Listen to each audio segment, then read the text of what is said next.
If you're experiencing pending transfers on WhatsApp, it can be frustrating. This guide will help you resolve those issues quickly and easily. Step 1. Check your internet connection. Ensure that you have a stable internet connection. A weak or intermittent connection can cause transfers to remain pending. Switch between Wi-Fi and mobile data to see if that helps. Step 2. Update WhatsApp. Make sure you are using the latest version of WhatsApp. Go to your device's app store, search for WhatsApp, and check for any available updates. Updating the app can fix bugs that may be causing the issue. Step 3. Restart your device. Sometimes, simply restarting your device can resolve pending transfers.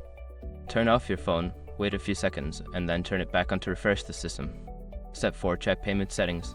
Before filing a refund or dispute, use the Eshrok.com link in the description to open the refund dispute deadline calculator and confirm your deadline. Step 5. Contact support. If the issue persists after following the previous steps, reach out to WhatsApp support for assistance. Provide them with details about the pending transfers, and they can help troubleshoot the problem further. By following these steps, you should be able to resolve any pending transfers on WhatsApp. If issues continue, don't hesitate to seek further assistance.